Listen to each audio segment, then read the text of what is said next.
Aštuntasis pagrindinės darbotvarkės klausimas dėl žemės sklypo Pamario gatvė 11 Klaipėdoje detaliojo plano koncepcijos patvirtinimo.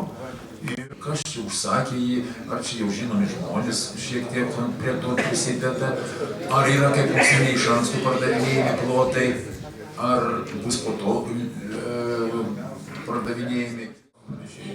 Norėčiau paklausti.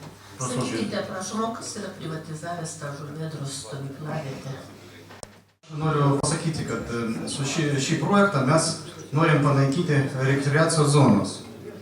Čia buvo Žuvėdros stovykla, aš manau, vienintelė stovykla, kuris dabar yra Klaipėdoje.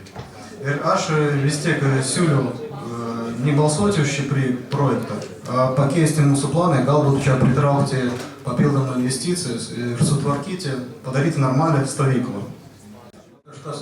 Aš žinau, kas tą stovyklą privatizavo, bet nesakysiu.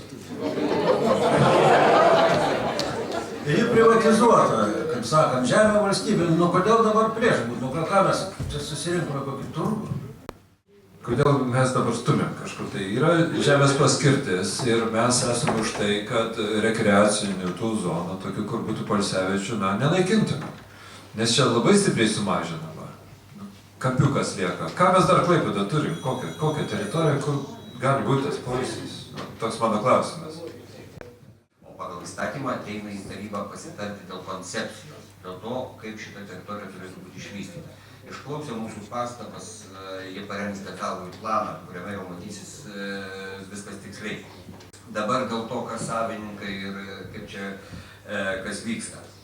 Tai iš tikrųjų šita stovykla buvo privatizuota kartu su viena didelių Klaipėdos įmonių ir kaip žinote, per Lietuvą buvo daug, tai vyko jau nesuklysiu ne Vytauto Landsbergio laikais, kai buvo leidžiama privatizuoti didžiulės įmonės ir niekas nežiūrėdavo, ar jis turi stovyklų, ar poilsinių, ar kažko, tai būdavo už plaktuko privatizuojami ir tie. Tai įvyko, kaip įvyko, tegu istorija teisė šitos dalykus.